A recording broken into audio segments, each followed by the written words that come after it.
नवनीरदाभात्पीताम्बरादौर्णबिम्बफलाधरोष्टात् पूर्णेन्दुसुन्दरमुखादविन्दनाभावेद कृष्णाद्वरन्तु तत्त्वं जाने। भगवान् पितारात्रि शरदोत्फुल्लमल्लिकाः वीक्षरन्तु मनश्चक्रे योगमायामुपाश्रितः। तो भगवान पितारात्रि सबसे पहले भगवान शब्द है। भगवान शब्द क्यों आया, भगवान शब्द के क्या अर्थ हैं और भगवान ने रमण करने की इच्छा की, इसलिए इस रमण का स्वरूप क्या, इस विषय पर अपनी बातचीत हो चुकी है।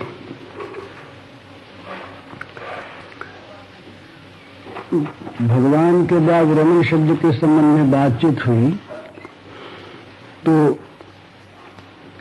रमण शब्द का अर्थ है आनंदास्वादन। रमण शब्द व्यवहार होता है लौकिक विलास के लिए भी। रमण शब्द का व्यवहार है आत्माराम महात्माओं के आत्मरमण के लिए भी, और यहाँ तो भगवान के रमण की बात है ही। तो इनमें विषयासक्त और अनासक्त ये दो प्रकार के तो जीवों का आनंदास्वादन है। और तो अर्थात ये आनंदास्वादन है संसारी लोगों का तो विषय भोग में, और ये अनासक्त महात्माओं का है आत्म साक्षात्कार में, आत्मरमण में। और ईश्वर का आनंद स्वादन है स्वरूप वितरण में, स्वरूपानंद वितरण। ये तीन भेद हैं आनंदास्वादन। रमण के तीन अर्थ। रमण का अर्थ आनंदास्वादन। आनंदास्वादन विषयासक्त लोगों का, आनंदास्वादन अनासक्त लोगों का, और आनंदास्वादन भगवान का। तो विषयी पुरुषों का आनंदास्वादन विषय भोग में, अनासक्त पुरुषों का आनंदास्वादन आत्मरमण में, आत्म साक्षात्कार में, और भगवान का आनंदास्वादन स्वरूपानंद वितरण में। ये बात अपने हो चुकी है कि भगवान जहाँ वो षडैश्वर्य संपन्न है और पूर्ण काम, नित्य काम, आप्त काम है, तो भगवान में ये विषय काम रह नहीं सकता, तो वो आनंदास्वादन में है नहीं। आत्माराम नामों का जो है आत्मरमण, उसमें भी अनासक्त भाव होना चाहिए, सुख की इच्छा होनी चाहिए, मोक्ष की इच्छा होनी चाहिए, वो भगवान में है नहीं। ये स्वयं आनंद स्वरूप है, आनंद के मूल है, नित्य मुक्त है, तो इनका आत्मरमण है नहीं। तो इनका फिर क्या है, इनका है स्वरूपानंद वितरण। ये तीन भेद। तो जीव का आनंद स्वादन, जीव का आनंद स्वादन का उद्देश्य है दुख निवृत्ति। दोनों जीवों का ही, जो विषय भोग चाहते हैं वो भी विषय के अभाव में दुख की अनुभूति करते हैं, तो उनका आनंदास्वादन विषय भोग के द्वारा दुख की निवृत्ति। और ये अनासक्त महापुरुष जो हैं, ये आत्म साक्षात्कार के बिना महान दुख की अनुभूति करते हैं, तो इनका आनंदास्वादन है आत्म साक्षात्कार रूप दुख की निवृत्ति। और भगवान का आनंदास्वादन है स्वाभाविक लीला। आनंदास्वादन तो तीनों का, और तीनों के तीन भेद, उनका विषय भोग से, उनका आत्मरमण से, उनका स्वरूपानंद वितरण से। पर उसमें प्रयोजन क्या है, तो जीवों के आनंदास्वादन का प्रयोजन है दुख की निवृत्ति, और भगवान के अंग स्वदन का प्रयोजन है लीला केवल, लोकवती लीला कैवल्यम। तो कहते हैं कि श्री भगवान के स्वरूपानंद वितरण के विचार करने पर यह मालूम होता है कि भगवान स्वरूपानंद का वितरण कहाँ करते हैं। कहीं करते, कहीं नहीं करते। आनंद है किसी विषय में कहीं पर भी, वो आनंद क्या भगवान के आनंद स्वरूप का अतिरिक्त कहीं से आता है। विषय भोग में भी जो आनंद की अनुभूति है, वो आनंद का स्रोत, आनंद का मूल, आनंद का भंडार तो भगवान का स्वरूप ही है। तो इसलिए इस पर विचार करते हुए कहते हैं कि जैसे सूर्य सर्वत्र अपनी किरणों का वितरण करता है, इसी प्रकार आनंदमय भगवान भी सर्वत्र स्वरूपानंद का वितरण किया करते हैं। ये भगवान का स्वभाव। ये तो सेवानंद श्याम्यानि भूतानि मात्रा में उपजीवंती, बृहदारण्यक उपनिषद का वचन है कि आनंदमय भगवान के स्वरूपानंद कण का ही सारे जीव उपभोग करते हैं और कहीं है ही नहीं आनंद। तो सूर्य सर्वत्र समभाव से किरणों का वितरण करने पर भी जैसे सर्वत्र समान भाव से प्रकाश नहीं होता। सूर्य के वितरण में कमी नहीं है, पर समान भाव से प्रकाश नहीं होता। सूर्य किरणें जब सूर्यकांत मणि पर पड़ती है तब विशेष उसका प्रकाश होता है। सूर्य का की किरणें जब किसी तेजस पदार्थ पर चमकती हुई चीज पर पड़ती है तो विशेष चमक होती है। सफेद चीज पर पड़ती है तो चमक तो नहीं होती, पर उज्जवल प्रकाश होता है। और वही अगर मिट्टी के घड़े पर पड़ती है या किसी काली चीज पर पड़ती तो मिट्टी के घड़े पर केवल उत्ताप दिखता है, और काली जगह पर उत्ताप का कार्य अनुभव हाथ लगाने पर होता है। तो सूर्य की किरण में तो भेद है नहीं, ये भेद है ये इसलिए कि उसके जो ग्रहण करने के पात्र हैं उनमें अंतर है। तो भगवान के स्वरूपानंद का जो वितरण है वो भक्तों में तो, प्रेमी भक्त में तो पैदा करता है प्रेम विकार। विकार शब्द ये रसशास्त्र में आता है, पर ये लौकिक विकार वाला विकार नहीं है। प्रेम की जो दशाएं हैं, प्रेम के प्रादुर्भूत होने पर जिस प्रकार की स्थितियां होती हैं, उन स्थितियों का नाम विकार है। इसको सात्विक भाव का फल कहा है। तो उनमें भक्तों में तो दो विकार होते हैं, प्रेम विकार और सेवा रसास्वादनादि विकार। वो भगवान की सेवा के रस का आस्वादन करते हैं और उनमें प्रेम की विचित्र अवस्थाएं प्रादुर्भूत होती हैं। और जो अनासक्त जीव हैं उनको दुख निवृत्ति और आत्माराम लाभता प्राप्त होती है, और जो विषयासक्त जीव हैं उनको किंचित विषयों में आनंद की उपलब्धि होती है। तो जैसे सूर्य की किरणों में सूर्य का पक्षपात न होने पर भी सूर्यकांत मणि देखने पर मालूम होता है कि सूर्य ने पक्षपात किया।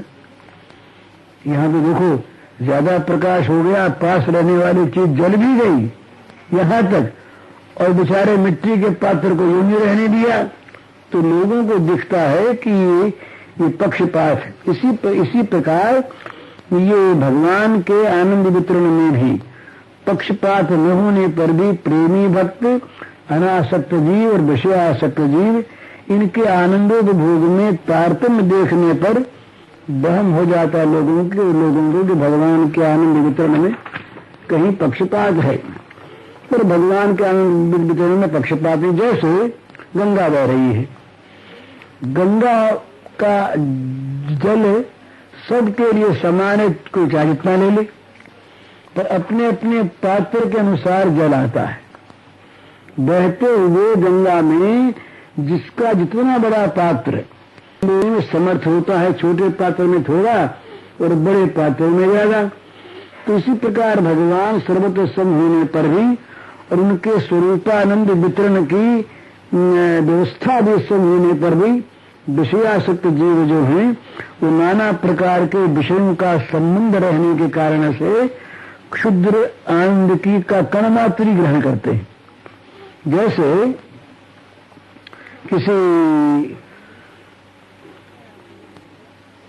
चीनी के साथ नीम मिला दिया जाए, थोड़ी चीनी हो और उसमें नींबू चूर्ण मिला दिया जाए तो चीनी का स्वाद तो आएगा, जो स्वाद मिठाई हो तो चीनी की आएगी, पर नीम के कारण से उसमें खारापन रह जाएगा। इसी प्रकार विषय संबंध अधिक होने के कारण से और विषयानंद जो है ये वो आनंद नहीं देगा जो आत्मा रामगणों को मिलता है, और जो आनंद सेवा रस में मिलता है प्रेमियों को वो उनको नहीं मिलेगा। तो भगवान का स्वरूप ही आनंद। रमण शब्द का अर्थ है मुख्य आनंदास्वादन। तो भगवान जीवों में स्वरूपानंद का स्वादन करते हैं और भगवान ही अपने स्वरूपानंद का वितरण करते हैं। तो इसलिए जीव का आनंद स्वादन एक होने पर भी दूसरा, और जीवों में भी आत्मा रामों का दूसरा और भगवान का दूसरा। तो अनासक्त जीव जो हैं वो तो विषय संबंध मात्र को दुख हेतु मानकर और सब प्रकार के विषयों का संबंध परित्याग पूर्वक आनंद स्वरूप ब्रह्म के अनुसंधान में रत रहते हैं और ब्रह्मानंद का अनुसंधान पाकर उसमें विलीन हो जाते हैं। ये उनका आत्मरमण है, ये आनंदास्वादन है।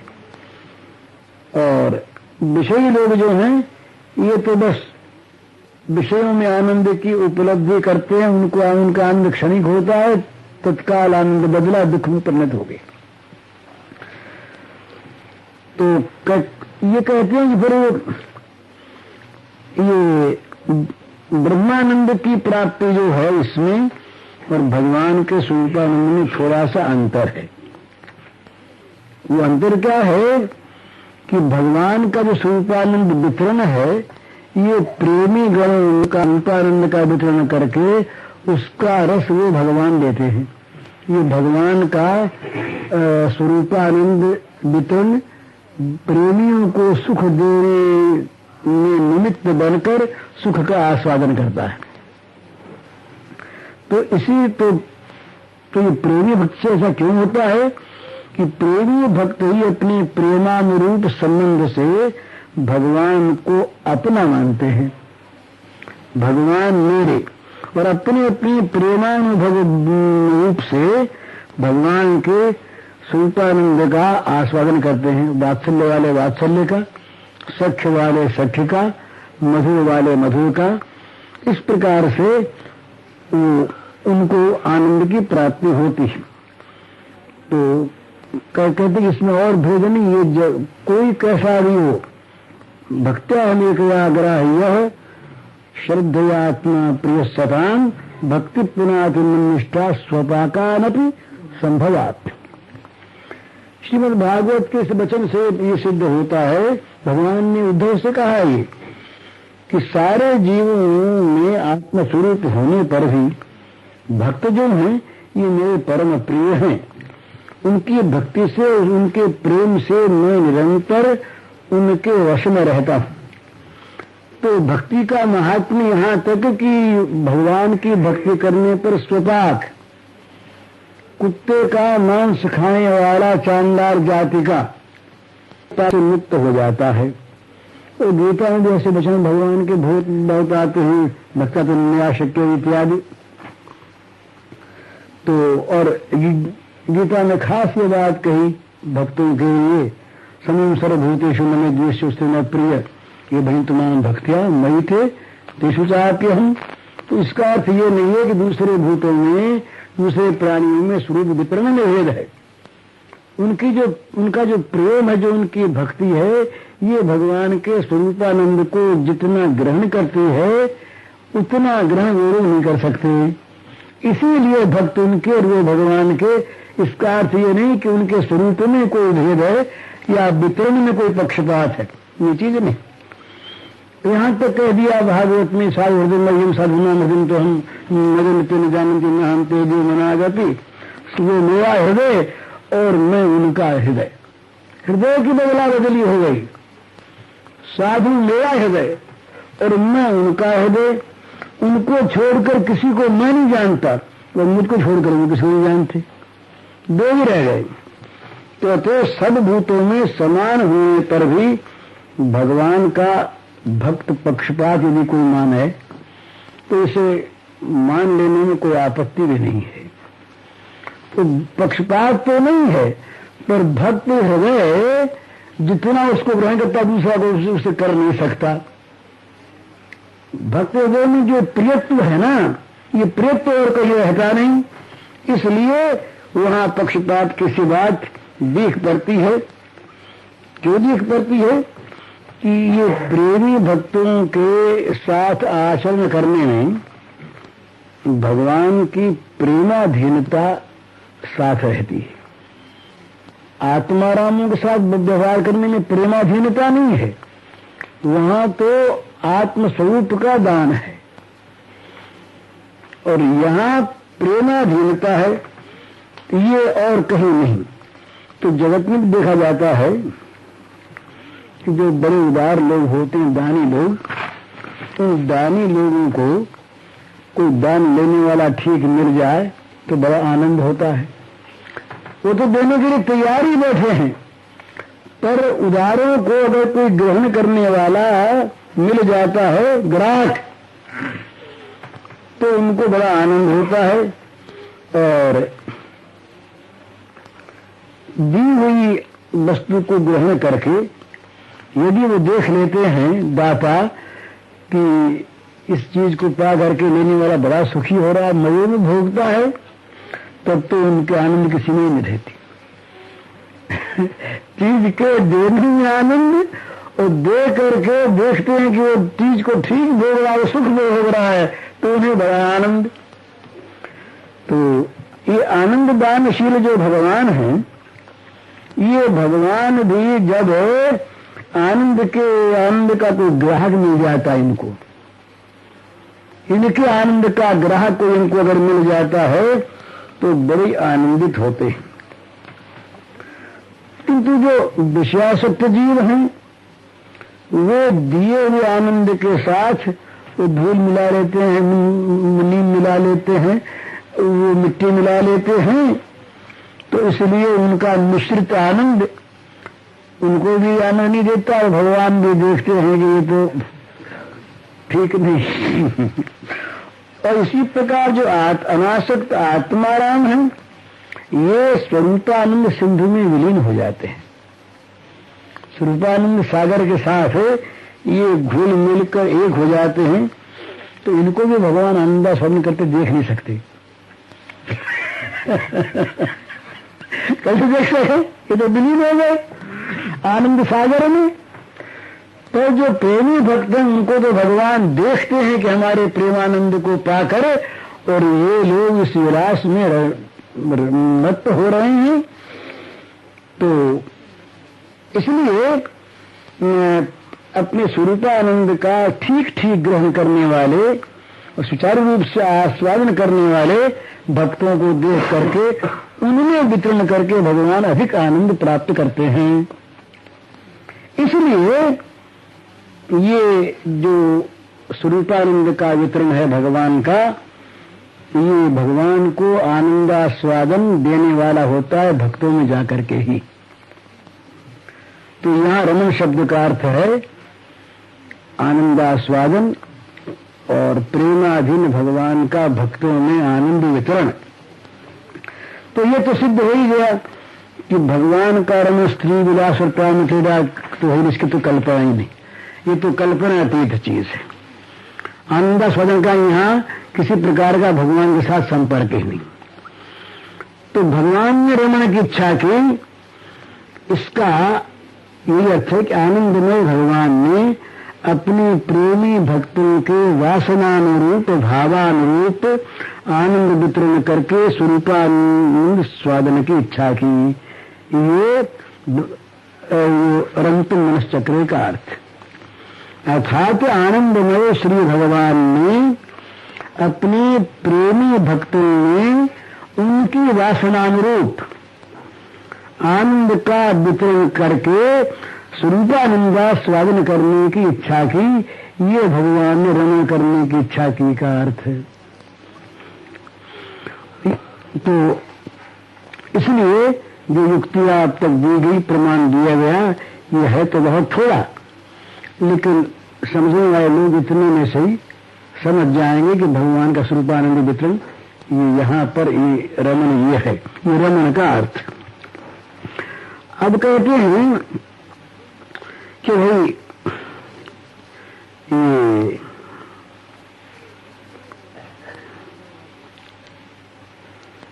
जीव गोस्वामी ने और अपनी टीका में लिखा है कि सर्वातशायी प्रेमवती नाम ब्रज सुंदरी नाम मनोरथ परिपूर्णमेव प्रियमात्र सुखार्थम सर्वं कुर्वतः श्री भगवतो मुख्यतर प्रयोजनम इति दर्शयन् तदेव च तस्य सर्वातशायी सुखमिति च प्रकटयन् तद्योगाधिष्ठाभिः सह रासक्रीडां पंचेन्द्रियतुल्यैः पंचभिरध्यायैः वर्णयति।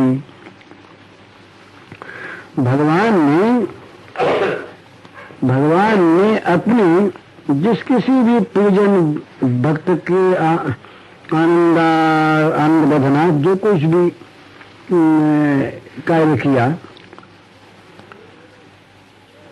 मैंने ये जो कार्य है इनका, ये भगवान करते हैं प्रियजन के भक्त के आनंद वर्धनार्थ। अतः प्रेमवती ब्रज सुंदरियों के मनोरथ को पूर्ण करना ही यहाँ भगवान का मुख्यतर प्रयोजन है, और वही यहाँ पर सर्वश्रेष्ठ आनंद स्वादन है। इस परम तत्व के प्रकाश के लिए ही श्रीमद् भागवत के 5 इंद्रियों के समान ये 5 अध्याय ये भगवान के साथ गोप रमणियों के क्रीड़ा योग्य लीला का वर्णन रास क्रीड़ा के नाम से वर्णित है। तो यहाँ ये कहते हैं कि भगवान जिनको प्यार करते हैं वही भगवान के प्रिय है, और भगवान भी उनके प्रिय हैं। ये भगवान ने गीता में घोषणा की, जगह जगह चाहे काल कुछ बताया पर कहा भक्तिमान व समय प्रिय। जो भक्तिमान है वो मेरा प्रिय है। तो भक्तिमान की प्रियता भगवान को स्वीकार है। विशेष रूप से भक्तिमान की प्रियता भगवान को स्वीकार है। तो भगवान सब जीवों में समदृष्टि होने पर भी जब अवतीर्ण होते हैं तो परित्राण किसका करते हैं? साधु का करते हैं। तो वहां वो विषम नहीं है, साधु का परित्राण करते हैं, दुष्कृतों का विनाश करते हैं। तो भगवान के जो प्रियजन हैं वही भगवान के भक्त हैं, वही साधु हैं। तो मद भक्ता नाम विनोदार्थम करोमि विविधा क्रियाः। ये पद्म पुराण का वचन है कि हम अपने प्रियजनों का प्रिय कार्य करने के लिए सब लीला करते हैं। भगवान की लीला का कारण है प्रियजनों का प्रिय कार्य, अपने प्यारों को सुख देना। तो और प्यारों में चाहे कितनी कोई प्यारे हों, ब्रज सुंदरियों के समान भगवान का प्रिय कोई आज तक हुआ नहीं है। नहीं तो बोले इसका प्रमाण, बोले प्रमाण तो इसके बहुत हैं, पर भगवान के शब्द यहाँ पर उद्धृत किए जाते हैं आदि पुराण के। निजांगम पिया गोप्यो नमेत समुपासते ताभ्याम परम नमे पार्थ निगूढ़ प्रेम भजन मन महात्म्यम मत सपर्याम मत श्रद्धाम मन मनोगतम जानन्ति गोपिका पार्थ नान्ये जानन्ति तत्वतः। अर्जुन भगवान का संवाद है। भगवान कहते हैं कि अर्जुन, श्री गोपांगनाएं अपने देह को मेरी सेवा का उपकरण ही मानती। इनसे भोग सुख मिलेगा ये नहीं मानती। अपने शरीर से हमें भोग सुख मिलेगा इसके लिए शरीर ये नहीं मानती। अपने देह को भगवान की सेवा का उपकरण मानती है और इसीलिए देह से प्यार करती है। हम लोगों का जो देह से प्यार करना है ये दूसरा, हमारी देहासक्ति है। हम देह को सुख देने के लिए, शरीर के आराम के लिए ही सारे पदार्थों का सेवन करते हैं। हमारा कमाना खाना ये दो ही चीज के लिए होता है, शरीर को आराम मिले और नाम का नाम हो, मिथ्या नाम उसका नाम हो, और पांच भौतिक मलमूत्र से भरा हुआ ये शरीर इसको आराम मिले। तो देहासक्ति को लेकर के हम देह से प्रेम करते हैं, और गोपियों का जो देह से प्रेम है ये देह के लिए नहीं है, ये भगवान के सुख के लिए। और साथ साथ गोपियों का जो वस्त्राभूषण आदि सेवन है, ग्रहण है, देह को सुसज्जित करना है, ये भी अपने लिए नहीं, अपनी शोभा के लिए नहीं है। अपनी शोभा के लिए हो तो वो देहासक्ति है, वहां प्रेम का कहीं प्रेम की कल्पना भी नहीं है, वो तो वेश्याओं का काम है। अपने को सजाना, पतिव्रता भी नहीं सजाती पति को दिखाने के सिवा। और ये जो श्री गोपांगनाएं हैं इनके तो देह के सज्जा करने का, सुशोभित करने का हेतु है केवल मेरा सुख, केवल मैं। तो इसलिए निगूढ़ प्रेम भाजनम, निगूढ़ प्रेम भाजन सबसे उत्तम, सबसे श्रेष्ठ मेरा प्रेम पात्र तीनों लोकों में कोई नहीं है गोपांगनाओं को छोड़कर। इसलिए मेरा सारा का सारा जैसा जो कुछ मैं हूं ये गोपांगनाओं में उतर आया है। लोग मेरी महिमा गाते हैं मेरी आंख से मेरी महिमा में जानकर, अपनी अपनी बुद्धि से महिमा का गान करते हैं, पर भगवान का, भगवान की दृष्टि में महिमा का पदार्थ क्या है इसको। इसी प्रकार सेवा करती हैं अपने मनोरूप, और उनकी सेवा को भगवान कहते हैं मैं ग्रहण भी करता हूं, लेकिन मैं, मेरी सेवा वास्तव में क्या है इसको नहीं जानता हूं। अब तीसरी श्रद्धा, श्रद्धा से, अपनी श्रद्धा से भगवान को किम भूत किमाकार बना लेते हैं। तामसी श्रद्धा हमारी है तो हम भगवान को कैसे रूप वाला बना लेते हैं। अलग अलग अपनी अपनी श्रद्धा के अनुसार हम भगवान के रूप की कल्पना करते हैं, पर भगवान की श्रद्धा का भगवान की दृष्टि में क्या स्वरूप है ये भगवान ही जानते हैं। और मन मनोगतम, भगवान के मन में क्या है ये भगवान का मन जानता है। लेकिन वो कहते हैं कि श्री गोपांगनाएं जो मेरी निगूढ़ प्रेम भाजन है मेरा मैं उतर आता हूं,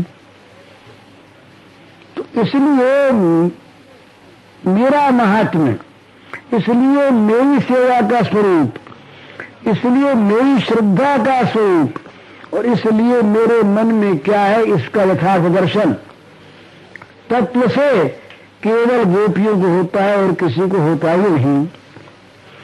चार प्रकार की सेवा बनती है, एक तो आज्ञा मानकर, एक संकेत पाकर, एक रुचि देखकर, और एक सेव्य के मन को अपने मन में उतार कर।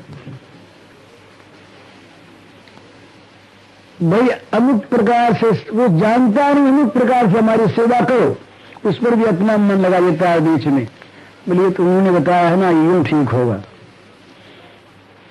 तो वो तो आज्ञा से भी परे की चीज हो गई। आज्ञा देनी परे परे सेवा कराने के लिए तब वैसी सेवा कर सके ये वो आज्ञाकारी सेवक। और आज्ञा की आवश्यकता नहीं, जबान से नहीं बोलना पड़ता, संकेत पाकर उसी के अनुसार आचरण करता है वो संकेतदर्शी सेवक। तीसरा, संकेत नहीं आवश्यक होता उसके लिए, वो रुचि पहचान गया। सेव्य की रुचि उसके हृदयंगम हो गई, हृदय में आ गई। सेव्य को कब क्या रुचिकर होता है ये वो जान गया।